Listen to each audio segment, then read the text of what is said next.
इंसान लालच में नहीं गिरता, वो गिरता है बेबसी में। और जब बेबसी अपनी हदें पार कर देती है तो इंसान भगवान का दरवाजा छोड़कर शैतान की चौखट पर जा बैठता है। आज की कहानी उत्तर प्रदेश के एक छोटे से गांव की है। ये कहानी 80 साल पुरानी है, एक ऐसे आम इंसान की जिसके आंसुओं ने एक ऐसी भूखी और घिनौनी शक्ति को जगा दिया जिसने उसके पूरे खानदान का खून पी लिया। Welcome to the fear diary. तो चलिए शुरू करते हैं आज की कहानी।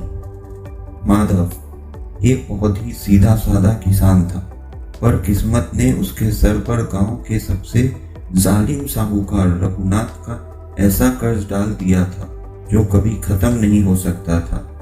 एक रात रघुनाथ के गुंडे माधव के घर आए। उन्होंने उसकी बीवी और बेटे के सामने माधव को पालों से पकड़कर आंगन में घसीटा, उसकी थाली का खाना मिट्टी में फेंक दिया और उसे वही मिट्टी खाने पर मजबूर किया। उसकी बीवी रोती रही, गिड़गिड़ाती रही। उस रात माधव की बेबसी गुस्से में बदल गई। अपने जिस्म के घाव और मिट्टी में सनी बेइज्जती के साथ माधव घनघोर बारिश में उस जगह निकल गया जहां गांव वाले दिन के उजाले में भी जाने से डरते थे। भैरव घाट का शमशान। जब माधव उस आधी रात को भैरव घाट पहुंचा तो चारों तरफ सिर्फ जलती चिताओं का धुआं और जलते हुए मांस की बदबू थी। वहां एक चिता के आग के सामने एक अघोरी तांत्रिक बैठा था जिसम पर ताजी राख मली थी। माधव उसके पैरों में गिर गया और बोला, बाबा मुझे शक्ति चाहिए, मुझे उस रघुनाथ को उसकी औकात दिखानी है। तांत्रिक की आंखें आग की लपटों में ऐसी चमक रही थी जैसे वो इंसान न हो। उसने माधव को घूरा और एक ऐसी खौफनाक हंसी हंसी कि माधव की हड्डियां तक कांप गईं। तांत्रिक ने कहा, मैं तुझे करण पिशाचनी दे सकता हूँ। वो ऐसी ताकत है कि सामने वाले का दिमाग तेरे लिए एक खुली किताब बन जाएगा। जमीन का खजाना तेरी आंखों के सामने आ जाएगा, पर शर्त यह है कि तुझे लगातार 21 दिन आधी रात को बिना एक भी कपड़े के उस ताजी चिता की राख पर बैठना होगा जिसे जले 24 घंटे ना हुए हों। और याद रख, 21वें दिन वो आएगी। अगर तेरी आंखें खुल गईं या तू डरकर भागा तो वो तेरा जिस्म वहीं नोच कर खा जाएगी। माधव लालच और बदले की आग में अंधा था। वो नट जैसी साधना शुरू की। शुरुआती दिन बहुत भयानक थे।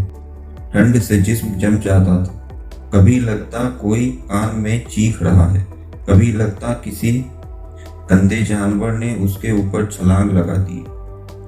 पर वो आंखें बंद करके मंत्र पढ़ता रहा। फिर आया 21वां दिन। रात के ठीक 12 बजे अचानक शमशान की हवा एकदम रुक गई।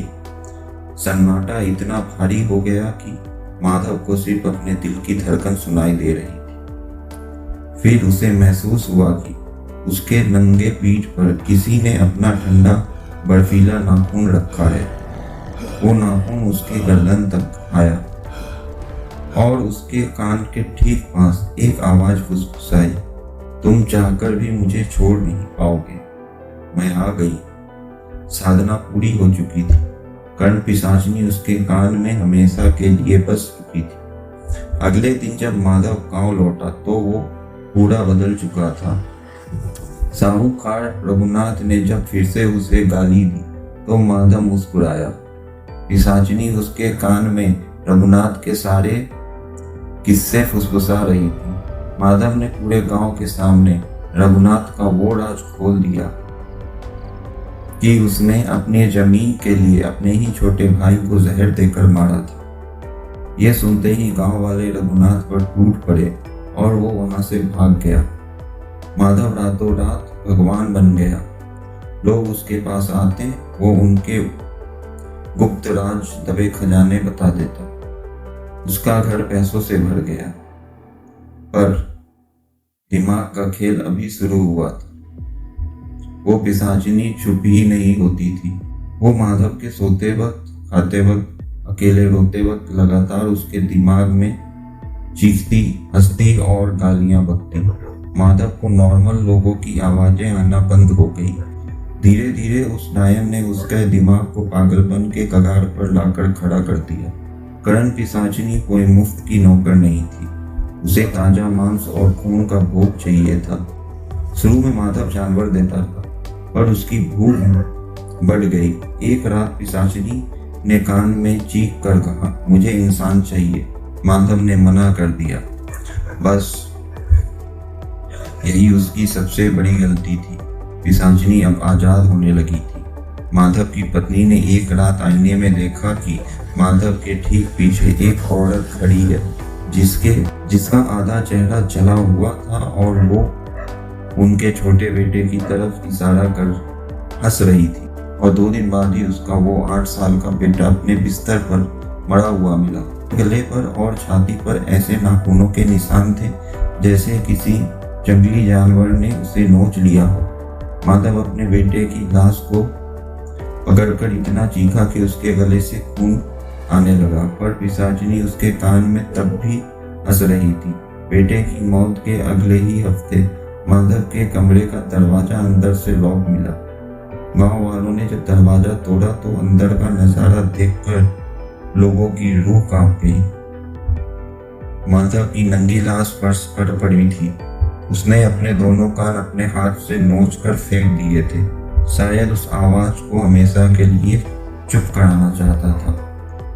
उसके पूरे कमरे की दीवारों पर लिखा था, वो छोड़ती नहीं है, वो साथ ले जाती है। वो पिशाचिनी माधव की आत्मा को निकालकर पिशाच लोक ले गई।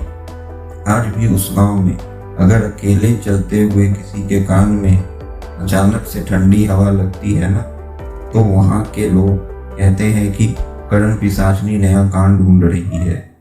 अगर कहानी सुनकर आपके आसपास का सन्नाटा भारी लगने लगा हो तो द फियर डायरी को सब्सक्राइब जरूर करें। मिलते हैं बहुत जल्द।